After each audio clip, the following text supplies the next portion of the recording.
Hello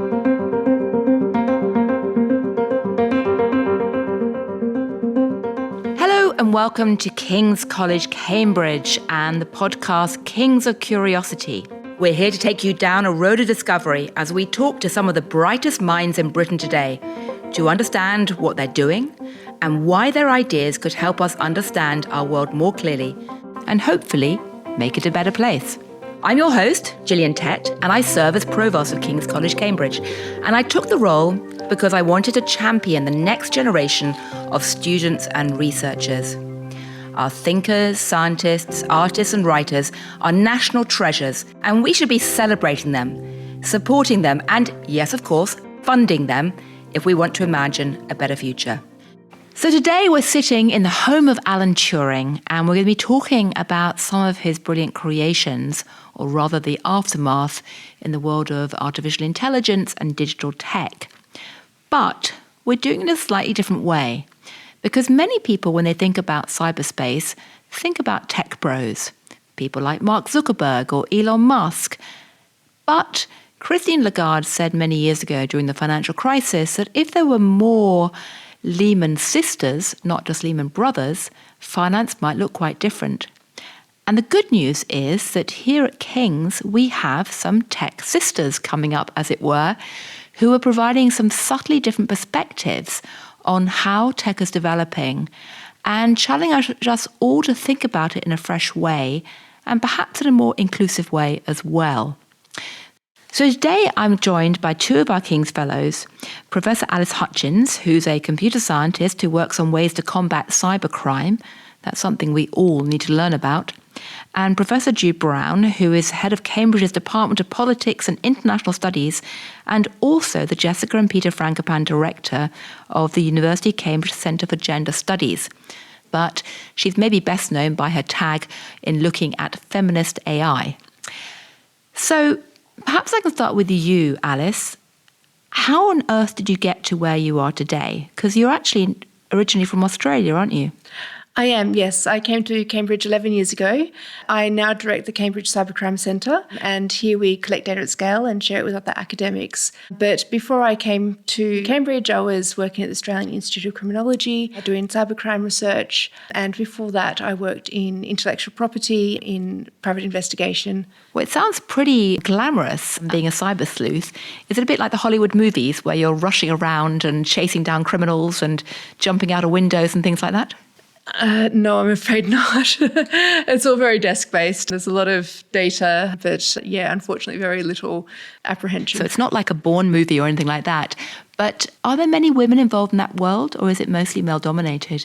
The industry itself is mainly male-dominated, and from different areas, from industry, from security industry, as well as the tech industry, policing and law enforcement as well. I'd say that our team tends to kind of buck the trend a little bit. So I have men and women and non-binary team members, and predominantly, all of my PhD students are women as well. Really, that's really fantastic. I mean, I'm a great believer in what we call demonstration effect, that when people see someone who looks a bit like them in a role of power or seniority, they start to imagine that they could do that too. So the very fact that you're actually running the Cyber Security Centre in Cambridge, hopefully signalling to lots of school kids that they could be in your shoes as well one day too. Hopefully. So, Jude, how did you get into this whole world? Because you're really originally trained as a political scientist, aren't you? Yes, I'm interested in politics and how institutions work and whether they serve their citizenry effectively. And I'm also very interested in feminism and in gender studies, and how gender studies came about in Cambridge was very much an unusual project in that we looked at all the disciplines across the university and asked, what do you think gender is? Why do you see it playing out in your field in certain ways? And what we would hear from different disciplines would be different answers to those questions. So each discipline has its own methodology, its own traditional intellectual histories. So the linguists might disagree with the historians, who might agree with the computer scientists, who might disagree with the sociologists. There'd be different answers to the same questions. And so really that's what gender studies was about, bringing everyone together and saying, why is it that these traditions pop out different answers around the question of gender? And so my own interest on tech was to draw on that sort of critical tradition, that feminist critical tradition, to ask, why do our political institutions really struggle with the impact of technology on society? And that's a question about democracy and our institutions, but it's also a fear of this technology. There's an assumption that it's kind of run away from us. There's nothing we can do about it. And that feminist critical tradition tells us that, we just need to sort of break it all apart, have a look at it, ask ourselves, does it need to be this way?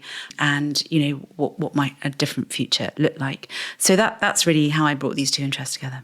And so, Alice, I'm curious, when you first said you wanted to go into computer science, did you have female mentors or models, role models that you were trying to look up to when you got into computer science?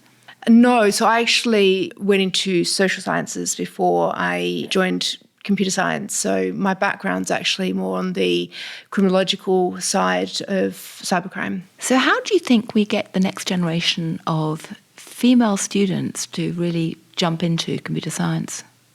So I think we need to nurture all students equally, and that means giving women the same opportunities as men.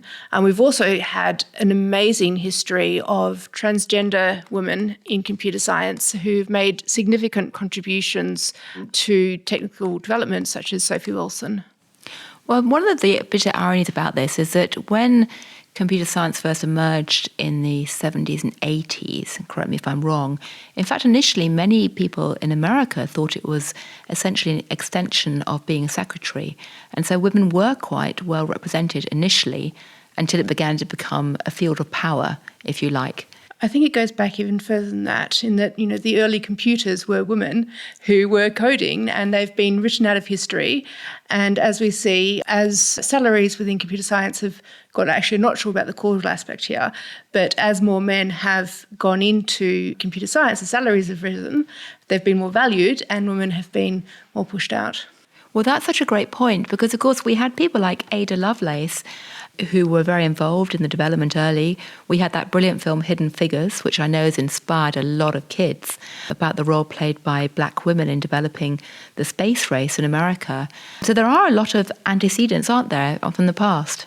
Yeah, I mean, if we look at the war effort, women were so instrumental in code breaking, and they put a lot of effort into that, and it's very often not recognised. Yes, I mean, we had an exhibition in Cambridge last year where basically, if you look at Bletchley Park, a number of women from Newnham were scooped up during the war, sent off to Bletchley Park, did incredible work, and then got totally ignored after the war. So I'm curious, I mean, if you imagined a world where today you had a lot more women in positions, Jude, of real power within the computer science world, how do you think it might look different? Well, I mean, what you've got at the moment is a kind of groupthink. You've got big egos with those kind of dynamics playing out in the international sphere. I'm interested in diversity in governance structures, which include women and people from all sorts of different cultural backgrounds. And I think that when you have that pluralism in determining policy is when you get the better outcomes. So having it concentrated in the hands of a very small group of people who seem to behave and think and often look like each other, there's clearly something that we're missing in terms of understanding how technology impacts on the world. And of course, that doesn't just play out in terms of gender, it's also about ethnicity as well, because unfortunately, it's been pretty unequal in terms of the ethnic representation in cybersecurity and elsewhere, from what I can see. Yeah, and it's also, the education systems within schools that can differ a lot across different countries in terms of how women are encouraged to go into computer science. So we see a big difference when it comes to admissions and so on. Now, one of the things you've been looking at a lot, Jude, recently is a question of not just what you call feminist AI, which is trying to imagine how AI might be developed differently if there was more diversity, but also how we could actually look at systems of lay governance to create more effective ways of essentially having surveillance over technology. Tell us a bit about that. I suppose the way to think about it is the public are quite good at thinking about what's not in its interest. So it can't be good to have one person like Elon Musk with so much power in a political system. And with the kind of technological resources at his disposal. That's a very, very important political position. So we have a system here in Britain or in the US where somebody picks up the reins of those institutions and suddenly there's an enormous amount of power and the ordinary people have very little say in how those policies are made and the impact that it has on society. So when it comes to something like tech, as I said earlier, people are bamboozled by the details. I think this is far too difficult for me to understand. I can't possibly be involved in its governance. And I think that's the mistake of our current democratic institutions. And what I would do would have public bodies that involve sort of like a jury system where you rotate lay people in and you get them to talk about their experiences of technology or how they think it might play out, and not to be intimidated by the sort of tech side of it. And that those considerations, stories, questions should feed in directly to how we engage with governing technology and the impact it has on our futures. And at the moment, we have quite the opposite. It's a policy-making system that's completely dominated by industry and industry's interests. And often even, I think, politicians are intimidated by the tech and so tend to step away from really engaging with what can and can't be regulated. So if you were looking at questions like, should kids have access to social media, or should tech be able to scoop up all of our data and do whatever it wants with it? Or should they be creating AI bots using all of, say, our creative output? Those are the kind of things where you'd want to have ordinary citizens much more involved and a much wider range of people actually inputting into that conversation. Yes, and I mean, lots of people have had the idea that mini publics are a good idea, but at the moment they sit on the outside of our political machinery and they're sort of knocking on the window. I would have it built into our democratic systems. So lay governance would have real teeth. It would have real weight in the policy decisions. And I think you'd be looking at very different political decisions with those kinds of lay governance systems built in. And of course, in many ways, all this explains why it's so valuable to have the academy, why it's important to have universities looking at these issues right now, because if they're not the ones looking at it, in the face of the incredible amount of power concentrated in tech companies, you don't really get that checks and balances, do you? No, you tend to get decisions that chase a very simplistic understanding of economic growth, and there is inevitably an AI race, that there's always this tension that, China or the US are going to get ahead of us, or maybe it'll be, this Estonia or whichever country is doing the best in a particular technology. And that tends to drive everything. And we really do have to step back and ask ourselves, what are we doing when we're stepping aside and just hoping that, the grown-ups will sort it out later on? I think we have to take responsibility for it now.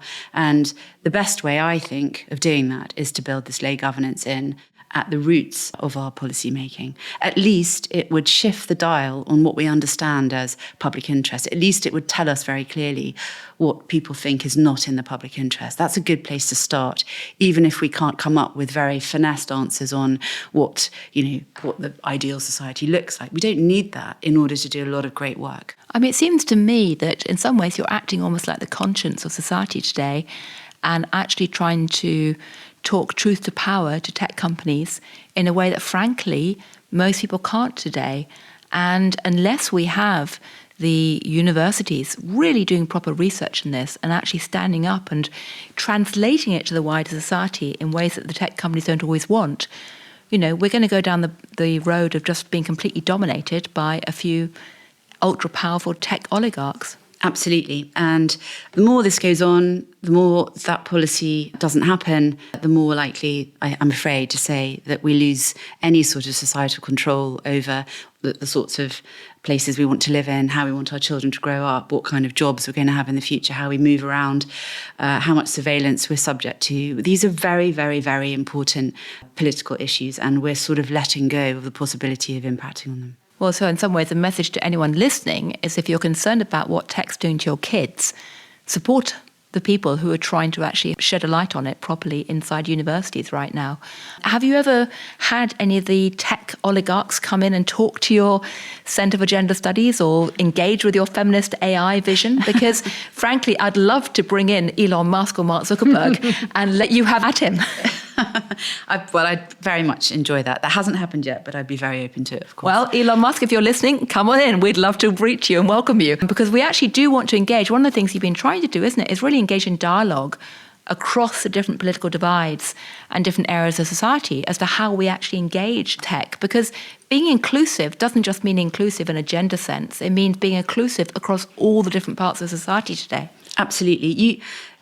There's a tendency in our politics to think that people's stories are something we can sort of just bring in anecdotally and they serve a political purpose today and then we forget about them tomorrow. But actually, we need people to feel like they do with jury service, that they're invested, that they actually are directly connected. So they have skin in the game. They have skin in the game, exactly. And that it could be any of us that are called and it might be televised. I mean, the voting might be anonymous, but there are all sorts of mechanisms that would bring this thing into play.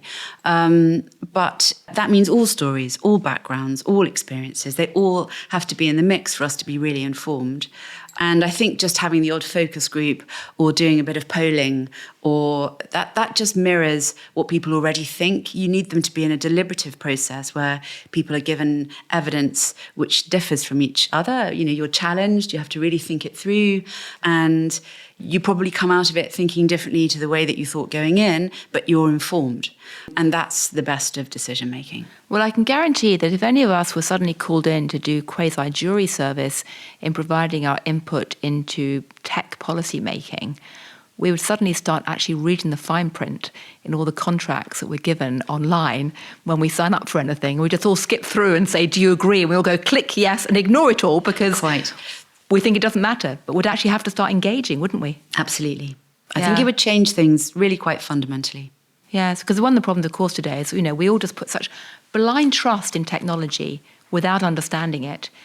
And of course, as far as you're concerned, Alice, that is at the root of a lot of what you study, which is cybercrime, which is something which impacts all of us. I mean, the cybercrime figures are horrific these days, aren't they, in terms of the amount of scams and all the things going on that are damaging people? So it depends what figures you look at, because very little of this actually gets prosecuted. Very little actually gets reported. But if you look at victim reports, so like the Victimisation Survey of England and Wales, we actually see that about half of all property crime is now online. So it's cybercrime, online fraud. So people are more likely to have their bank accounts broken into than their houses. Right. So what does cybercrime mostly involve? So these days there's a lot of kind of as a service business models. So you don't really need to have high-tech skills in order to carry out many attacks. What we've seen is a lot of kind of social engineering attacks, and we also have people who provide attacks for a fee, so as a service. You mean you can rent a burglar? You can rent a cyber hacker. Or you can order a denial of service attack and all you need is a credit card and your victim's IP address. I can see Jude looking absolutely horrified. I'm feeling horrified. Do you mean I could literally go on tomorrow and say I want to rent a bot to go and do some crime, just like I can go and rent an accountant? Yeah. Wow. Now, again, going back to Jude's point, I think if more people were engaged in the tech world in terms of having skin in the game and understanding it, they might be much more alert to this kind of problem. I mean, do most of the people you look at have any idea this is going on? So it depends who I'm talking to, but I'd say many people in the general public probably don't really understand how easy a lot of cybercrime is to commit. It's often mysticised. It's kind of seen as a thing of elite hackers, but actually the skill sets needed for majority of offenders is not very high. And so why isn't the government doing more to try and stop this?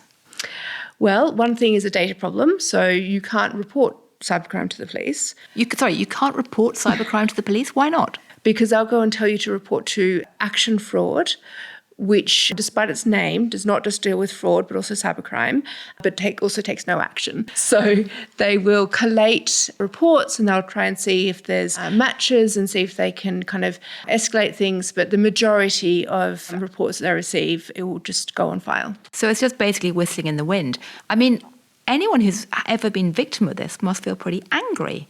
Why aren't there political lobby groups demanding change? So it depends a little bit on what harm they've received. If it's something like credit card fraud, they might get reimbursed by their financial institution, and that's what they're after. But that doesn't mean that the person who committed that fraud is facing any kind of justice. And so many times offenders are operating with impunity. There's no kind of sanction or action on what they're doing. So once again, what you're doing is really shedding light on a dark corner of our world that no one really wants to talk about, because I can't imagine the government wants to talk about it.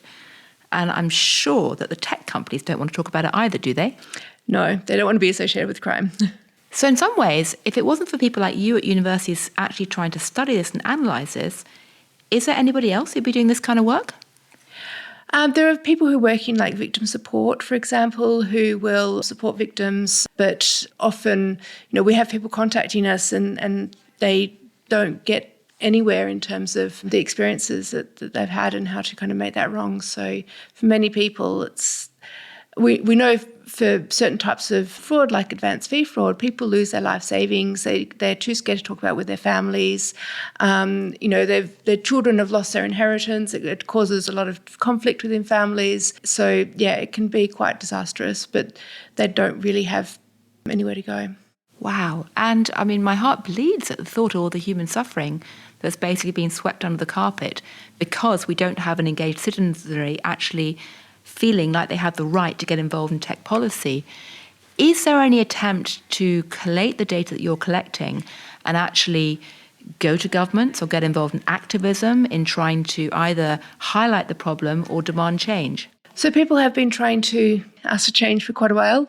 I think it was about 2016 they actually started asking questions about cybercrime and victimisation surveys, and then suddenly the crime rates doubled. So again, I can see Jude's face looking absolutely horrified, as am I horrified, thinking suddenly about all the times I've just given my credit card details online, not even thought about it. So there was a wonderful expose of action fraud. Somebody went undercover, and there's a really good clip on YouTube where they've actually gone undercover and found that, people were leaving early, drunk on the job, falling asleep, doing phone calls with victims. But there's been quite a lot of calls to kind of reform action fraud, and it's been a long time coming. Well, I know that when I was working as a journalist, I used to feel like David and Goliath in that, we as journalists had so few resources to do our jobs, and we were up against these tech giants who had endless resources, and it wasn't an equal fight. And I would imagine in some ways, academics must feel the same way, that you're trying to study these big companies, these very powerful criminals, and presumably it's pretty tough to get the resources you need, even just to run basic AI programs. Yes, it's costly. Also, tech changes so rapidly that trying to research it, things are constantly shifting under your feet. And there's, we have so few resources compared to the tech companies themselves. And tech don't really want to invest in research that could look bad on them. So they're much more likely to invest in research that's kind of leading to more technical innovation rather than questioning is what they're doing right. I think that some of the big figures in the tech industry would welcome, some kind of change. I think they recognise, lots of them have written books about their experiences and their fears about the industries that they've created. It is very difficult to give up power. You'd be handing over a lot of responsibility to people who are not in the tech industry. So that I can see might seem a worry. But I think people realise the system is broken. And there might be a fruitful conversation there about how do we govern going forward. Our institutions are not kind of fit for purpose anymore. We know that there's a great lack of faith in our political systems, and as I said, people are afraid of the technical detail. They think they have no purchase or no right to speculate on how we deal with these issues. It seems to be beyond most people's grasp. We have to completely change that. So I think there is a fruitful conversation to be had there where all might be willing to engage with a different kind of governance structure going forward. Well, of course, one of the people who was previously at King's, Jeff Hinton, is one of those who worked for years for a big tech company, which shall remain nameless, and then has come out recently and warned about the dangers of artificial intelligence, which, of course, AI has a lot of importance for King's because Alan Turing was here as well, and we are seeing in 2025 the anniversary of his Turing test paper. So I'm curious, maybe I can ask you first, Alice, is AI likely to make the problem worse? So we know that humans have a lot of bias when it comes to thinking about risk. We have a term, hyperbolic discounting. Hyperbolic discounting? Yes. Okay, so everyone should learn that term and sound super smart at their next dinner party. So hyperbolic discounting means that we're less likely to kind of consider things that are far off in the future, kind of perhaps won't happen. So this is why historically we've been less likely to invest in our retirement, to invest in pensions. And now we have mandatory pension funds that you have to opt out of rather than opt into. So we know that when it comes to communicating risk, you can actually say that all the risk is this like potential thing that's going to happen way in the future. It's only possibly going to happen. And direct people's attention there, knowing that we're not going to take that as serious and distracting it from the real risks that are happening right now. We're talking about exploited workers, we're talking about data being stolen, we're talking about privacy being invaded. And so I think it's actually a genius marketing technique by these AI companies to distract us from actually what is the problem. So rather than worrying about the chance of the cyborgs taking over the world or AI going mad and blowing us all up. Or terraforming Mars. Stop worrying about Mars or the future. Start thinking about the problems today in the digital world, which are very real, like having your life savings hacked immediately. And I mean, what happened with Hinton's interesting. So there was also an employee of Google, Titmit Jebru, who co-authored a paper, Stochastic Parrots, which talked about a lot of these same, like the dangers that are happening now. She actually ended up losing her job at Google. And of course, she was not just a woman who was part of the ethical section in Google and speaking out very bravely. Mm-hmm. She was also an African-American woman who, somewhat embarrassingly, had given talks about the need to get more diversity into the world of AI to look at the ethical risks. And she also pointed out that companies are not going to self-regulate in the way that's going to make any effective difference. We have to have a different system. And how do you see AI changing all this? I mean, do you think the problem about AI is overhyped, or do you think it is making the situation much worse? I agree with Alice. I think that there's so much that we can focus on right now that, yes, it might be that there are these super intelligences coming down the line and, we have to sort of worry about that in the future, and our children will rely too heavily on, the idea of not really caring about this planet and its climate because we'll be able to go to another one, all that kind of stuff. I think you're right, we're being distracted by that when there are very real and very fast-moving changes happening now that we need to get a grip on. And I'm looking at it in a slightly different way to Alice, but I'm very interested in the idea of structural injustice. And that tends to be these kind of outcomes that are the result of billions of people operating in their daily lives, doing their ordinary thing, and there are huge impacts down the line, a kind of domino effect. And again, we all feel we're quite helpless, can't possibly do anything on our own. This is not something we can have an impact on. And I think we need to start thinking completely differently. And lay governance is where it starts, where we are intricately involved with the everyday, our own experiences, how we might do things differently, what is the public interest, and how we start swinging policy that way. That's where we start, and not be overwhelmed by the enormity of the task.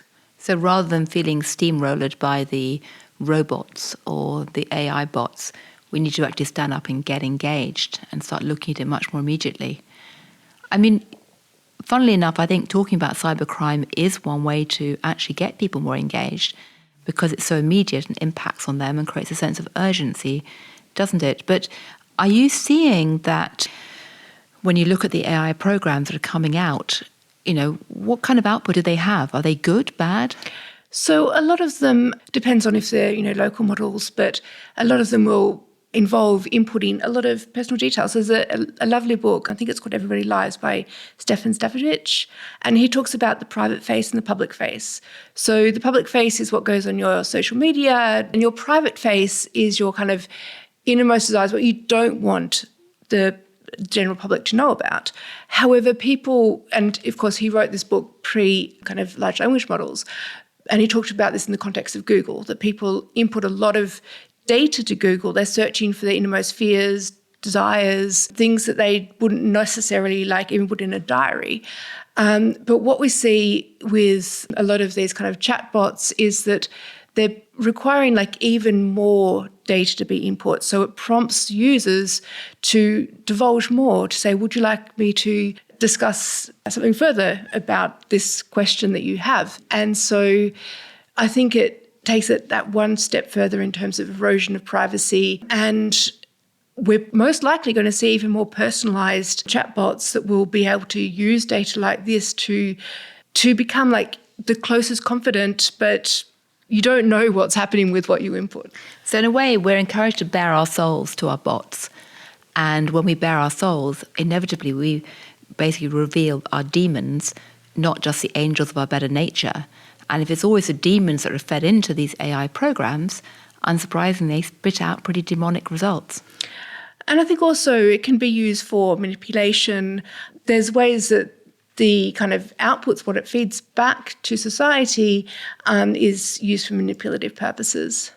I was just thinking of Ruha Benjamin when you were speaking then, and she talks about us as pattern makers, and we should think of ourselves as pattern makers, and that there is strength in that if we're conscious of how we're behaving and how we're engaging with technology, we can change it.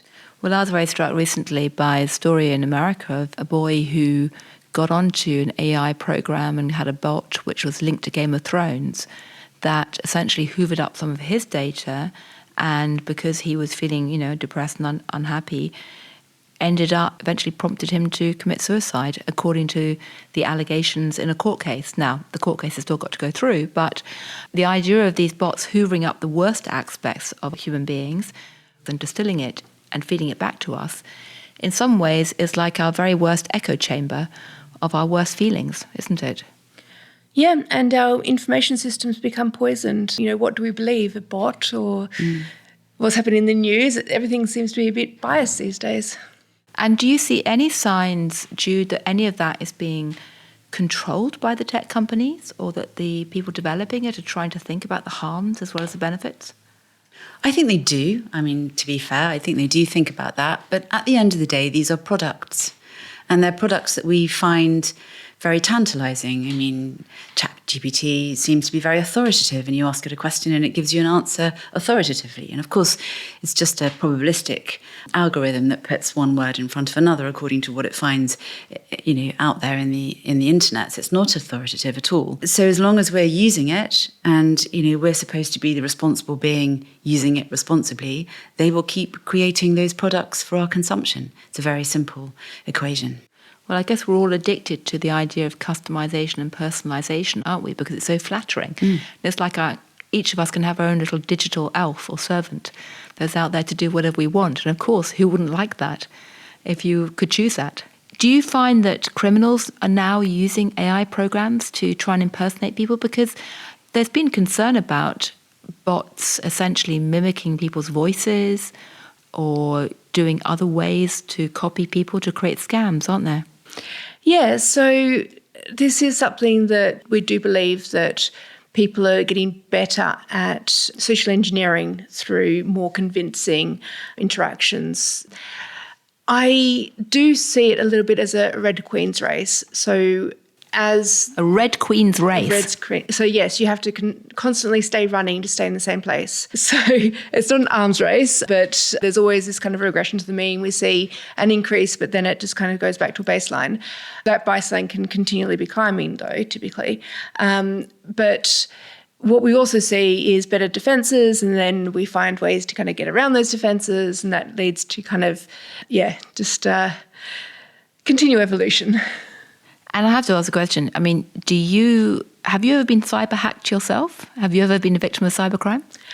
I've had some interesting interactions. One time I had somebody email me and I thought it was a scam, and so they wanted to get hold of me, so I gave them a phone number of the Cambridge Police Station, and it turned out it wasn't a scam. It was actually somebody who was using their Gmail instead of the university account. So, but it very much looked like a typical scam. But I personally haven't, but I am aware that many, many people in security have been victimised. It is so easy, and it just takes like a momentary lapse and somebody can gain access to your accounts. I've certainly had notifications that people have, tried to access. I had one just last week. Somebody tried to access one of my social media accounts. Luckily, the platform identified it and requested some further verification. But it happens all the time. And a lot of this stuff is automated. And are you the kind of person who goes around at parties and tells everyone to get two-factor authentication and stuff? Yeah, I don't go to that many parties, but certainly we do. When you join our group, it's suggested that you use two-factor authentication, not just for your work accounts, but also for your personal accounts. Right. And Jude, do you when they ask you online if you're going to accept cookies, do you do that? I'm so rushed all the time. I do. It's terrible, I have to admit. And then Don't worry, I do too. I always think about it and I think, it's a bit like, eating 10 slices of chocolate cake. I think, why did I do that? Why did I just say yes on the boxes? But that's human. And that's, again, why we need people like you to be basically, our conscience and holding us to account. You're absolutely right. We trust in these online products far too readily, and we need to at least ourselves, but also teach our kids to think differently. Well, if you had both one thing that you'd love to change about how the tech world is developing today, other than simply saying, please can everyone give the universities loads more money to do the research so we can actually stand up to the tech world, which of course I happen to believe is incredibly important. What would you say is the most important thing to try and build a better tech future for all of us? I think we have to work together with the tech industry. I think we've got this binary at the moment. It's the tech industry and everybody else. And if we change our governance structures, we bring them in, but we have to have a very strong public interest element there, which I think can only really be served by an injection of lay governance into our democratic systems. And I think what will come out of that is a very different looking set of questions and answers. How about you, Alice? What would you like to change if you could, other than tell everyone not just to click on every single weird email they get that arrives in their inbox? So I think that we should be not expecting the user to always detect and prevent crime. We should have better ways of not exposing users to harm in the first place. I also think I've been looking a little bit in terms of how the cybersecurity industry kind of operates. So cybersecurity companies are not incentivized to stop crime. They're not incentivized to stop security issues because that's their business model, right? But they are incentivized. Exactly. Turkeys don't vote for Christmas. Yeah. Particularly cyber turkeys don't vote for Christmas. So they are incentivized to stop harm against their customers, against their own organizations. And what we have is this kind of very kind of command and control type hierarchy where the words that we use in relation to security are very militarized, and this can be really off-putting for perhaps women who are working in this space. They don't feel comfortable in this space because it's a very masculine kind of environment. And rather than security being this kind of solidaristic kind of working together to combat like a common threat, it becomes very controlled. You go into a room and there's computer screens everywhere and it's like a war zone, right? But crime's not like that. We shouldn't be operating that way. We should actually be able to work together to address these kind of challenges. Well, I get the impression it's a bit like all those video games which show all the guys looking very macho and shooting everything up, and the girls are just sitting there on the side. And it's all about basically point scoring and competition. And what we really need, you're saying, is a much more joint effort to work together. Yeah, it needs to be collaborative. I think some of that is gendered in a way. We often have, cyber in big black letters, and you have the image of the, hooded hacker. And a lot of this is not really matching reality. And I think we need to have a much more mature security kind of culture and more mature security industry as well. Which again involves training up the next generation, which is exactly what you're doing. And so maybe, just maybe in 20 years' time, it will start to look a bit different, or even 10 years' time as your students start to graduate. Hopefully. And if we're going to build a better tech future, we absolutely need universities to be deeply involved in this, and we need a whole range of people like yourselves. Thanks to both of you for helping to explain this. Anyone who's got a cell phone, mobile phone, laptop needs to understand these issues. And they also need to understand why it's so critically important to have people like you researching this, shedding a spotlight on it, and maybe, just maybe, making a better tech world in the future. So thank you. Definitely. Thank you very much. Thanks, Gillian.